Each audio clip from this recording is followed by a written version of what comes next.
Hello, everyone. Welcome to today's episode. Today's episode follows a very important title, a title that is a majority of my attention has been going on. The subtitle, of course. You see, I am going to speak about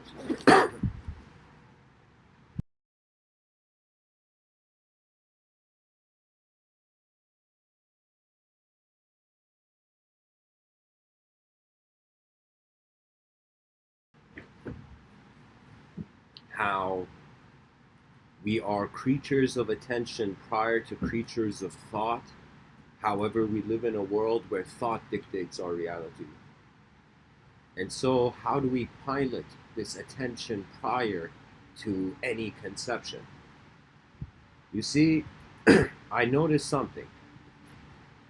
Before I get to the pilots of consciousness and why I've even created that term, why that term has value to Mr.Within, before I share that with you, I got to tell you this, that every generation, every moment in history has looked at the world and has managed to put itself into a story. Not every moment. I mean, after the development of language in the evolutionary history of our species,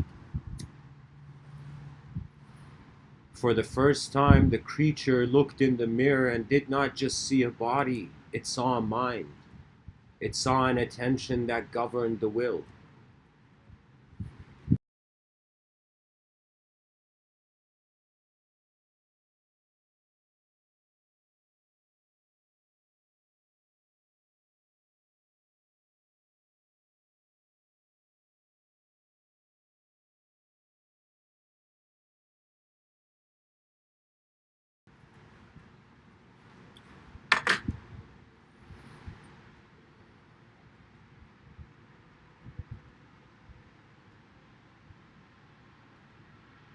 From Let's begin like this. The Ribhu Gita, this ancient Vedic text, it says that there are four states. There's three minor states of being and one major state of being, you could say.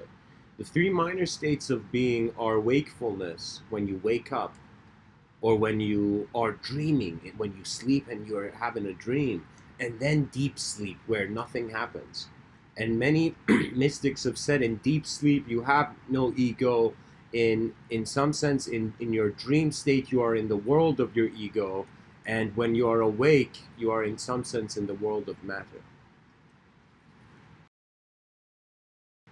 Now, there was a fourth state, from the dream state, deep sleep state, and the waking state, which we find ourselves now.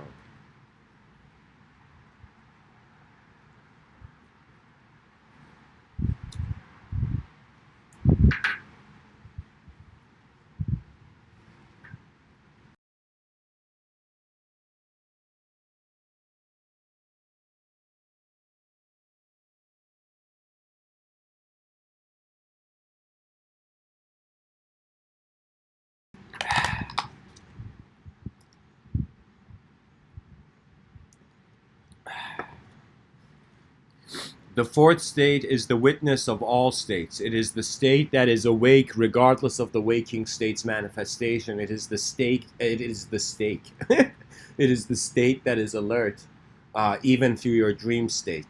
And it is the state that in deep sleep does not want the world to be anything. It is content. You see, there is an underlying way we are relating to our own psychology throughout the day that is separate from how the day appears.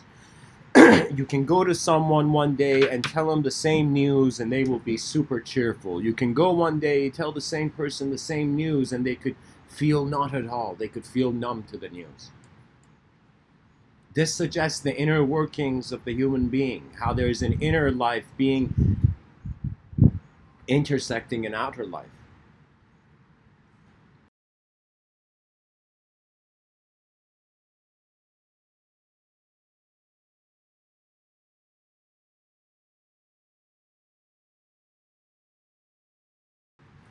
The pilots of consciousness is a new approach.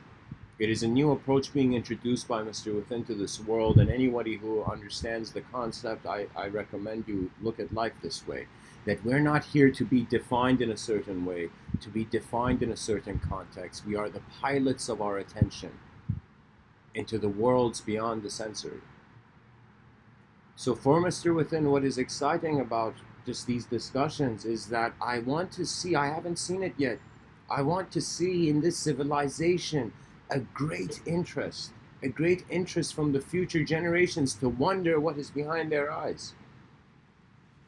And so some philosophers have kind of like, those police tape, kind of dangerous, don't walk in kind of police tape.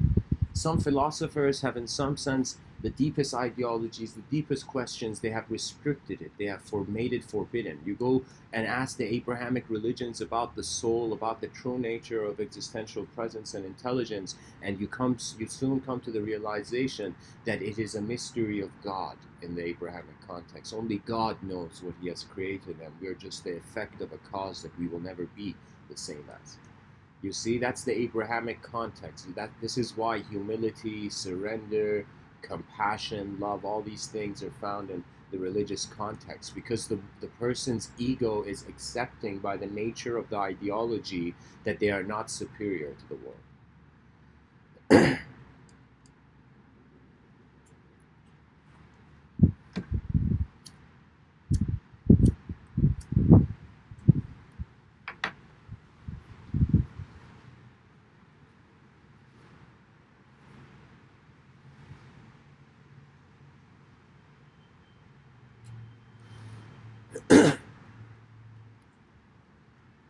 It's very interesting. I remember the first time I saw a pilot on in some sense, on the first flight I ever got a chance to see inside the pilot's cabin. My parents took me and my brother, and we went there, and I was really young, and I remember seeing all the buttons and stuff, and I was just looking around just to see what kind of room this person is in. And I realized, later on, that it's kind of, life is very similar. You're given a plane of existence that you're existing in, your experience is active in. Just like that pilot had to navigate the whole plane where all of its reality and all the travelers were in. Similarly, it's as if we as human beings, as let's say conscious beings, are navigating our attention. So this is what changed. Before, I thought the whole day had to happen through a certain personality, through a certain persona or attitude towards the day. Then I began to debunk my myths of behavior. I began to see how much the world changes and how little we actually know. You see, at first, you live for yourself. You live for the idea of yourself. You don't even live for yourself. At first, you live for the idea of yourself. Then you get a real sense and you start living for your real self. That means at first you're living for your subjective reality. The child is just living for its subjective reality.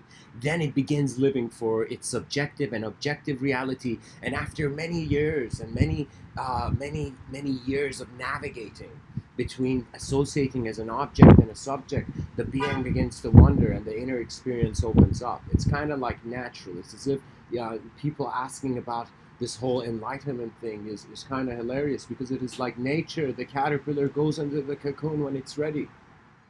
The fruit appears on the branch when it is ready, when it is the proper season. And so we have this whole thing going on in our cultures. I call it the rush culture. The reason I say that is because the fear of our mortality is making us want to live intensely. And in living intensely, many of us make the hedonistic conclusion. Because we want to do something quick about the world, because we think that the world is ending. When I say the world is ending, I mean like 99.9% of species go extinct. So people consider that humanity may very well end. These moments we're having, these podcasts, these talks that you're hearing, there will come a moment in the history of this planet where the civilization may go extinct. It may not go extinct on a bacterial level. There may still be efforts of evolution continuing, but the humanity that has developed here,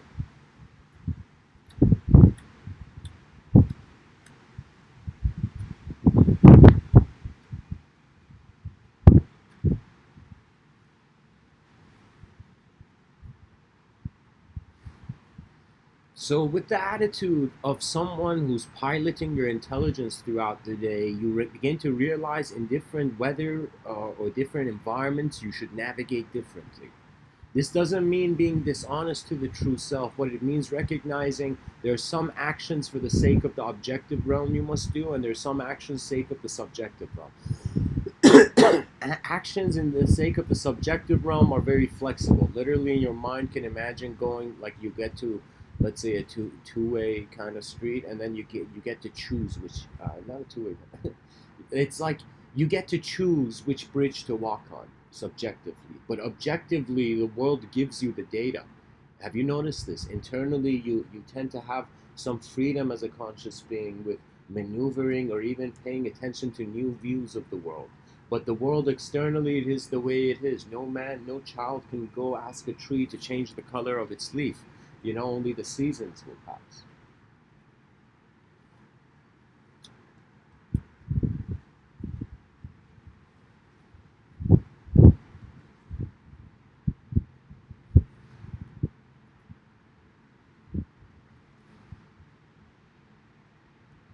There's this picture of the monk by the sea, this famous painting, and I always looked at it and I wondered.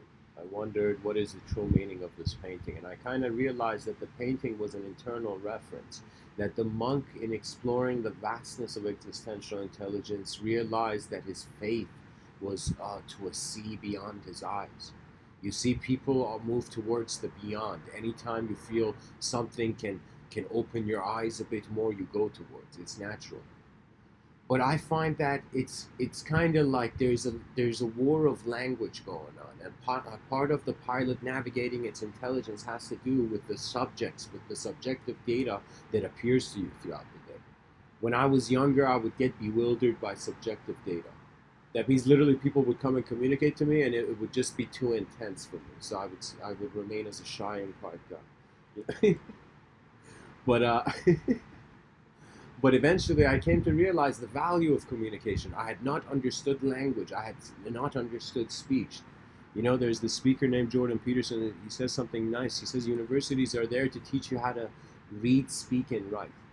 And that's very important because you got to learn how to receive data. You got to also learn how to express data, and you got to also learn how to maintain data.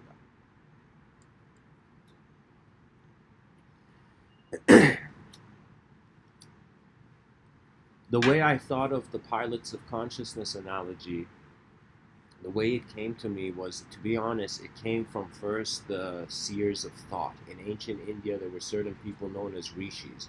There was a time in my life where Rishi Vyasa, this man, you can say, he wrote the Mahabharata and the Srimad Bhagavatam. This man, for some reason, his lifetime called to me. Like literally, I studied his work, his writings, and I realized he was in some sense, some said he was the incarnation of God in language. And I could totally understand. He was one of the first beings who landed incredible subjective data on this planet. One of the early beings. Like, this is extending a range of like thousands and thousands of years ago. Of course, ancient Indian mythology it does move astray from the secular mindset of how the world is. You see, the world is, imagination is something you gotta create. You don't understand. Imagination was so much more active before there were technologies that replaced imagination. Okay?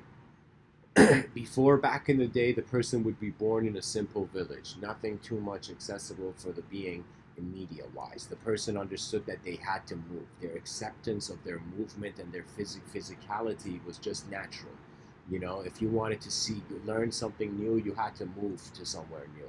But nowadays, the knowledge comes to us because it's being accessed. So what's happening is that rather than we going towards advancement is being pulled by us, and there's an opportunity cost in there, because what you pull to yourself, you miss out on how you should have been pushed to evolve to get it.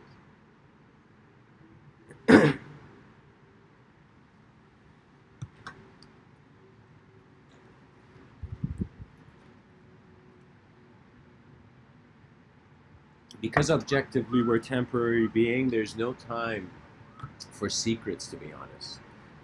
This world is in the risk of having a lot of lost technologies because the people who understand those realities do not dare to continue.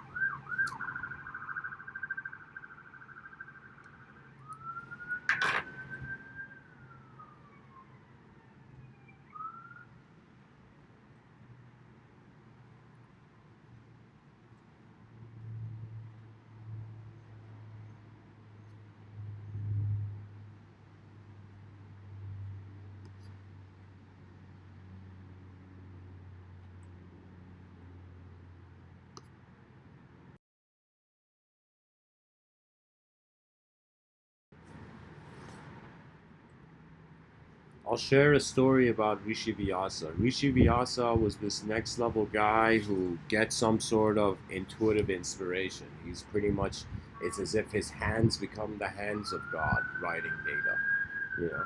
And so he, on like giant leaves, this dude back in the day writes 18 books called, known in in the Indian tradition as, in some sense, the Puranas. He writes these 18 books. I believe it's 18. He writes these 18 books, and at the end of it, deep down, his soul does not feel satisfied. He feels he has brought miracles on paper, yet the world is not complete. His existence is not content with its nature. And there's this incredible story that an angel comes to Rishi Vyasa, and the angel comes to Rishi Vyasa and says, Rishi Vyasa, O great seer of thought, O pioneering seer of thought, you will not be content, even though you have written 18 books on social development and the evolution and advancement of your world. You will not be content until you write a book about your devotion to the one and only truth, to God. So he's given this challenge where you must write about your love of God. And so suddenly Rishi Vyasa understands why. He understands why it was not enough to just live for your civilization. At the end of the road, you must put down all that you have carried and look at the sky one more time. And when the world of lies ends, the world of truth has always been there. Rishi Vyasa begins writing what comes to be known as the Bhagavad Gita. And he writes about a story of man's communication with God. And God is not some hidden, unknown X factor in the sky. God is a command of the universal sector, as if human being. You have come into manifestation with a certain dance and melody of design. Follow that melody. Follow nature's dance. It will not lead you astray.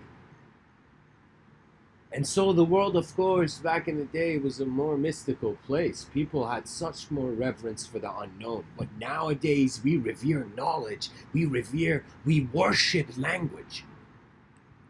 I am telling you, we are 8 billion language worshippers. That's all we are.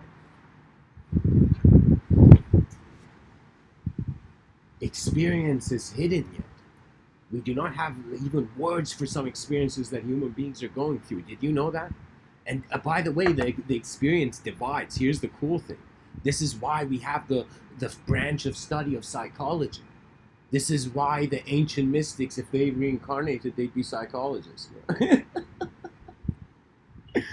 You know, some people think Carl Jung was like a yogi from ancient India or something. However, the whole thing is, we're a bunch of creatures on a rock.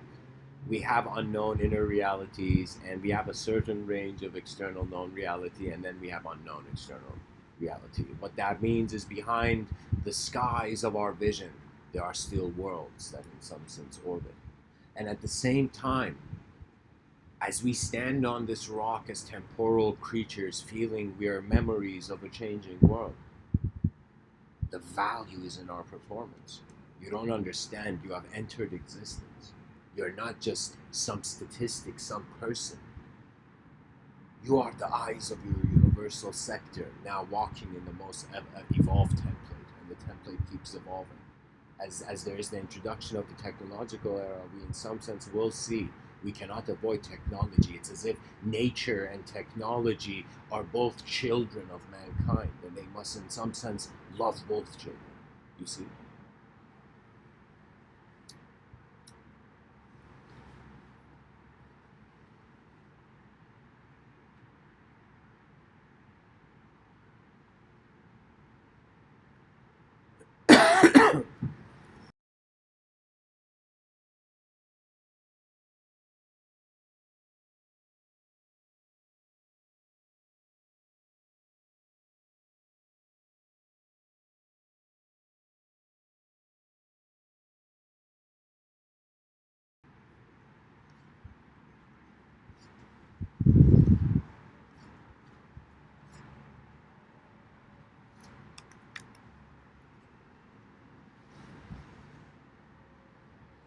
I also dabble in poetry.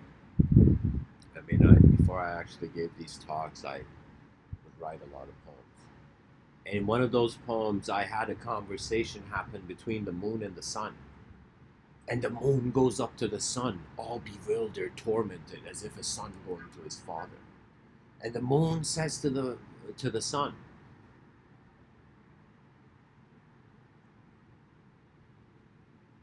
"O great one, is my light from me or is it from you?" And the sun began laughing. The sun began laughing, looking at the moon.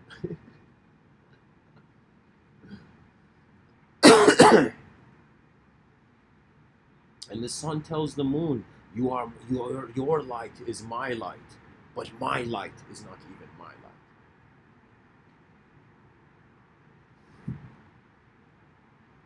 We cannot avoid the infinite curiosity that we find in conception. It's natural. This is pretty much what distinguishes philosophical minds with non-philosophical minds. The philosophical mind looks at something but is comfortable to look at it with various viewpoints. The non-philosophical mind is a person who just wants to find a bunker of reality, just a world that makes enough sense to live, get by, you know?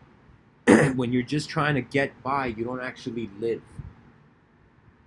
You suffer to remain. And the whole point of civilization is that civilization should be there as an advancement. It's helping the individuals in the civilization advance. Now, different issues come about. Because how the individual cares for the world is a huge factor in how the civilization progresses.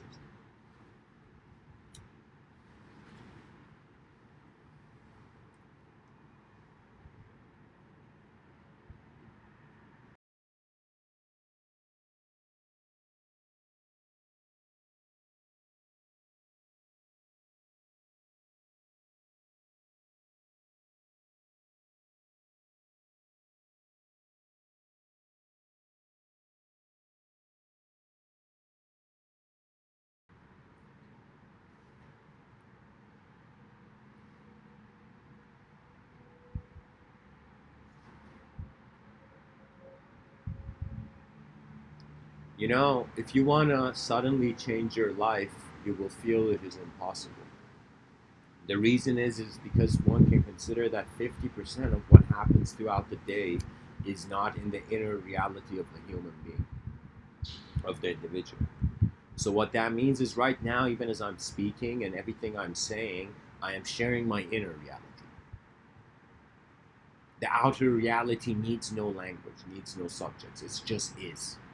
You see, this is why we say human being. The being part is like no free will. It's just something's being here, you know, and we're it, you know. And the human part has to do with the design. And so when our species, these creatures, became conscious of design, they began recreating design in ways to explain the current design. And it is an impossible task. That means I wondered, could we ever see the truth, even if there was a truth here in this cosmos?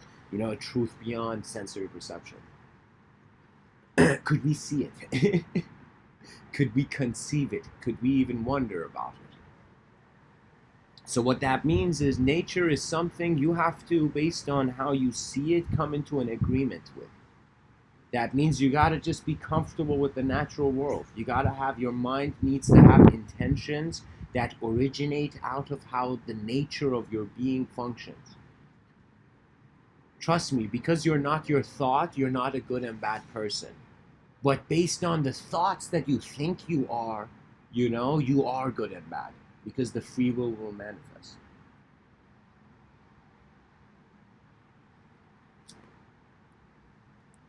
I remember when I first started giving these talks in 2014, I was in this yard in Birmingham, UK. And it was kind of like, I think it was in the evening, and I remember there were these benches that were empty, these benches that didn't have a back part. And so I started walking on these two long benches as if it was like some podium stand I was on, you know? And there was nobody there. I was alone there recording the talk, but beside me, to the left of me, like to the side of the benches, was this grass field. And my mind playfully began to choose to consider each of those straws of grass as an audience member. Then for a second, I got nervous. You see, the mind animates reality for itself. And so in that moment, I wondered, what am I saying to the ears of my species? And then I realized the value of language. We are all painting pictures. The linguistic technology's effect is artwork. Language is, to be honest, an invisible technology. Anything that, in some sense, gets committed to memory, it's kind of like data stored. As if this biological intelligence of ours is this data processing phenomena that has a lot to do with also how there's a subjective aspect to the subjective phenomena. That means it's like the question, are we bodies howling around minds, or are we minds projecting bodies into meaning, value, structure, and story? So if we are minds, then we got to treat ourselves as minds. You see, it has to do with the acknowledgement. If suddenly 8 billion people felt they were just minds that were part of a field of intelligence, not some isolated like candlelight, you know, light of a candle, then we would see we would not have too much issue with the biological existence transforming into a robotic one or technological one, because we're associating ourselves as mind, okay, purely mental beings. And the mind is an unknown field of intelligence. It can come across that way. Therefore, the possibility must be considered. And so, because the mind, if we become purely mind-oriented creatures, our relationship with matter will shift. But if we think we are still physical, physicality has a value, the sober, clear consciousness has a value. You know, if we have that, you gotta live for a world that is real to you. And many people are not living in worlds that are real to them, so their day feels valueless to them. Their day feels an obligation of the cruel conditions of matter. You know? By the way, guys, if you're listening to this, you can always, you know, step in and say if you will. In the chat section.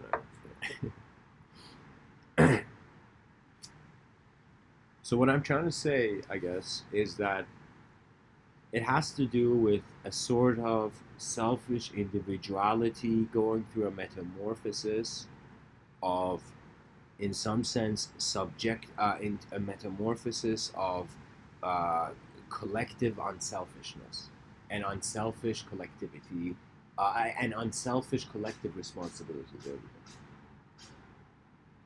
You see what I mean by that? Just try to visualize. If I tell you to visualize a selfish individual, a selfish individuality, you'll be like, okay, a self that thinks it's an individual and just wants to be an individual. That's selfish individuality. You're pretty much selling fish to yourself, and the fish is the idea of individuality. You know. But if I tell you to visualize now, just try to imagine unselfish collectivity and unselfish collective responsibility. You see, it is only a value. It comes down to a pure emotion of an intent, of an inner way you're just being. You see, when you go to discover who you are as a being, you come to nature. You know, you step out of your imagination quick the moment you actually wonder about what's going on in this world. You become oriented to your natural intelligence, and you should never be convinced by thoughts in any moment. And let me tell you why. Because moments pass. Therefore, treat every ideology as if you're walking in an art gallery. You're not the artwork. You're just walking past it. Aristotle would say it's the sign of an educated mind to entertain an idea without accepting it. What that means is learn to look at language from a distance. If you look at language too closely, you get consumed by the potentials of that reality. You know? Trust me, the way life is, this is why I say we're worshiping language. We're language worshippers.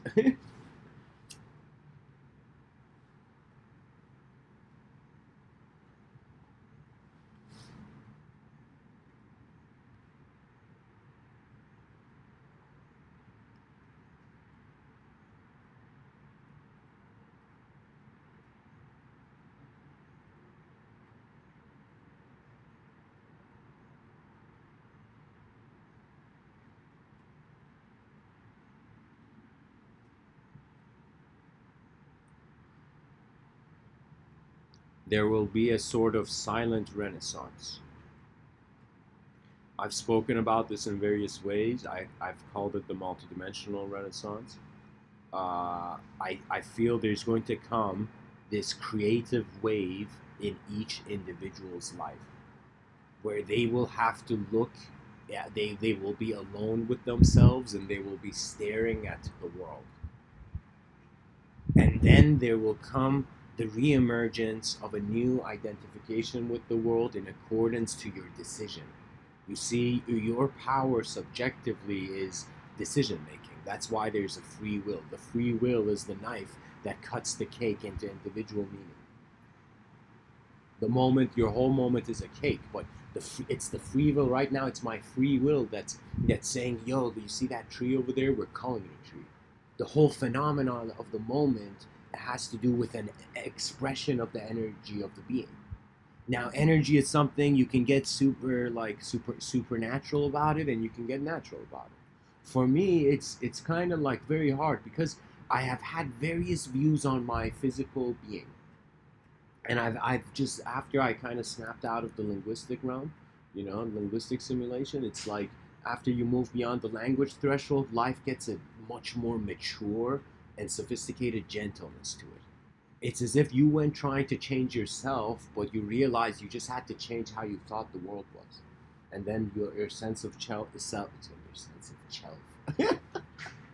your sense of self, you know, has more freedom to navigate. You see? Because I'll tell you this, whether I liked it or not, it was just how I think we can never ideologically identify an individual. You know, we can't say that person is like this or like that. We can never say it because life is a dynamic, changing thing. The person goes through many states. When you eat breakfast, your state of consciousness is changing. You know, when you are running in the street, your state of consciousness is changing. When you're sitting in nature quietly, your state of consciousness is just very watchful. This is what mindfulness is. You realize the moment is full of your mind. It's how your mind is being fully the moment. That's mindfulness. It doesn't have to. You don't have to always have a story to things. I feel I personally have a memory. It's one of my earliest conscious memories as a human being. That in that memory, I remember just being somewhere, right? I remember the room I was in, and there was no language. It was as if I had a memory before I learned language, you know? And let me tell you something that helps with memory is the constant maneuverance of the subjective realm. So what that means is pretty much become a reader and you'll remember everything soon. Yeah.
Whew. Sorry guys, I got pulled into a memory. Um,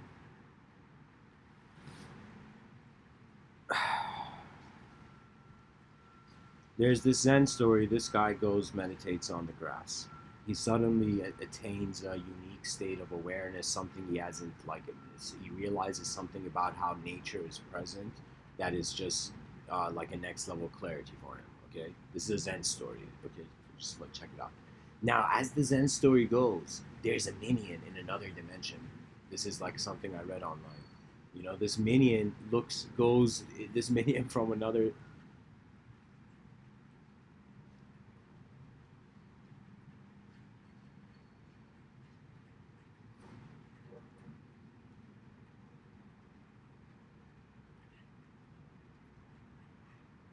This minion kind of sees this guy get a bit enlightened, and he runs to the Dark Lord, as the story says, and he says, "Dark Lord,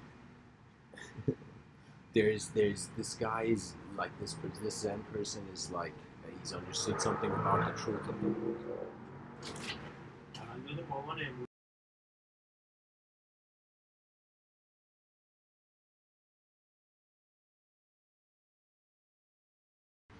Guys, the Dark Minion goes to the Dark Lord, says, "Dark Lord, this guy's understood something." The Dark Lord looks at the minion and says, "Don't worry about it. He'll make a belief. You know, he'll make a belief about his realization. The whole point is language is running things. You know, just maintain some distance from language. Look at the world through the naturalness of your direct experience, and then clarity is accessible." This is my view so far. I am kind of like just going through every day. The unknown moves differently in my eyes. So it's like this endless kind of explorative attitude to the nature of the world, because future generations kind of like really rely on us at least doing that. You know, the more we understand from the world, of course, the more complex it will be. Socrates says the only true wisdom is to know that you know nothing, because the more you see from the picture, the more deeper and sophisticated the questions become. But as there is a process of complexity going on, the simplicity of the observer remains. And you tap into the simplicity of the observer, you begin to realize that life is more than just thoughts. It's more than just voices, it is more than just language. and every person's nature is as if the world, the planet is, every person is a poem of the planet, a unique poem of the planet of how their life is going to play out. And because we are conscious beings, and it took us 4 billion years for this science project called humanity to reach this evolutionary state, your evolutionary, like literally how you exist as a genetical being right now is like an opportunity that like all your ancestors were like, wow, what would 2019 look like, and you're in it, you know. So the thing is, we have to wake up our species by creating a new story that does not per se get rid of the old structures, but creates a new dimension of possibility, and that's it, I think. Civilization, then the winds of evolution will move civilization around. Thanks for tuning in, guys. I gotta go. Much blessings and all stuff.